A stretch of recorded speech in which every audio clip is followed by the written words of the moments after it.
Hi, my name is Chris Salino.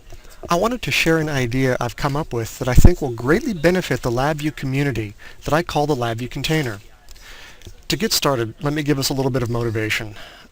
Let's take a look at the major ways we pass data around the block diagram today in LabView. The first major way is the array. We've all grown to know and love it. Arrays are fantastic because you can add and remove elements at runtime by insert array and index array and delete from array, things like that. And you can also access different elements by specifying an index, and that's great.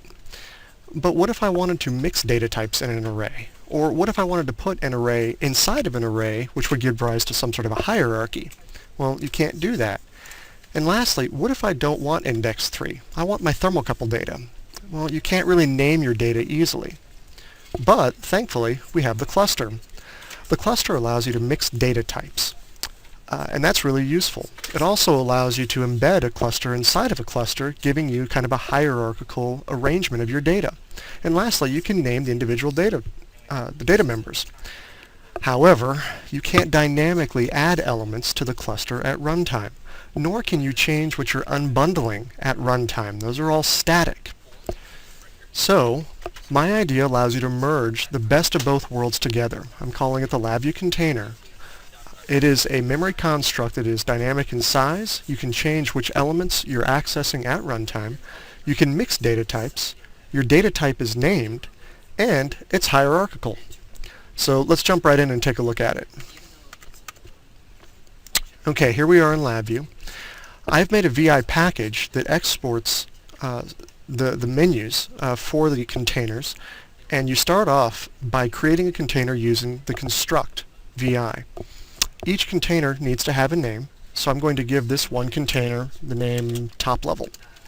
This would be like you creating the outermost cluster of a cluster constant. Well, I want to create another container to embed in top level, so I'm going to copy this and we're going to call it sublevel. Now I want to embed sublevel in top level. To do that, you go over to the Relationships palette and select Add Containers. I pass the reference of top level into the container in, and then I pass the reference of subcontainer in the container to add input. And just like that, I've now embedded one container in another. Well, one of the other things about containers is I want to be able to store key value pairs, or attributes.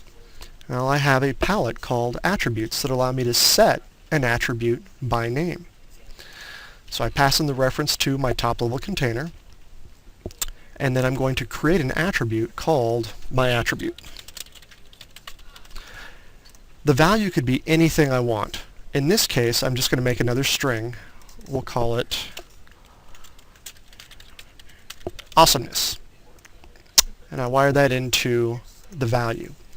Now if I want to retrieve my attribute, I call getAttribute. And this is a polymorphic VI. So if you right-click on it and you say select type, I've tried to anticipate the types of data that we're going to store and pull out of the container. In this case, I'm going to pull out my attribute, which I know is a string.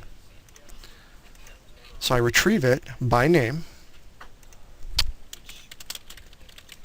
my attribute, and that's great. Lastly, because of the regular arrangement of the data inside of a container, we can display it lots of different ways.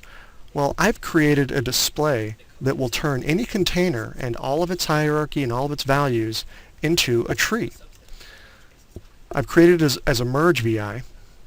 So when you wire in the reference, you'll see it's going to actually push the container to this front panel control.